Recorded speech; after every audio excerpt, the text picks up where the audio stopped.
This is Scott Becker with the Becker Private Equity and Business Podcast. The discussion today is about Ernst & Young, EY. EY is one of the great Big Four accounting firms, and it is one of the largest, one of the two largest always, and really a well-managed firm in the big scheme of things. It tried over the last year to do the split of its audit and consulting business for a lot of reasons. One, to monetize the consulting business because you could sell that, you could do great with it, the partners make a lot of money. Two, because there's more and more conflicts of interest between audit and consulting.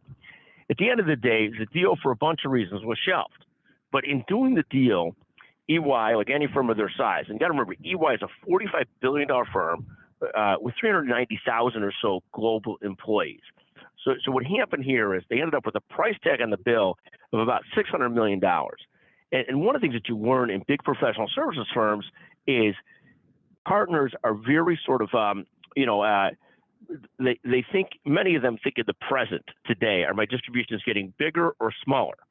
And so rather than simply taking the hit against distributions, EY's plan now, and I didn't see the exact number, but it's to borrow a good deal of money so they can continue to make distributions to their partners close to the levels they were making them before. And this is its own challenge. We always believe that borrowing money to pay dividends or distributions is generally a mistake. And that doesn't mean that in businesses you don't do periodic dividend recaps, but you just got to make sure if you're doing a dividend recap, you're doing it at such a number that leaves the business what we call anti-fragile. So the basic concept is borrowing money to pay dividends distributions, a problem. Of course, dividend recaps are a totally different type of business. In some ways, this is kind of like a dividend recap.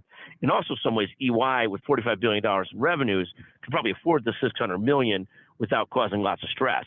But the general concept of borrowing money to pay dividends and distributions, particularly partner distributions, generally problematic, though I do understand here that we're probably in a spot where this is somewhat similar to a small dividend recap for all practical purposes, so maybe okay.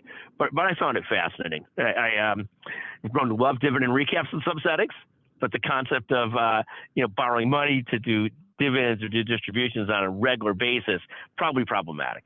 Thank you for listening to the Becker Private Equity and Business Podcast, and excuse me for the multifaceted thinking on the issue. Thank you.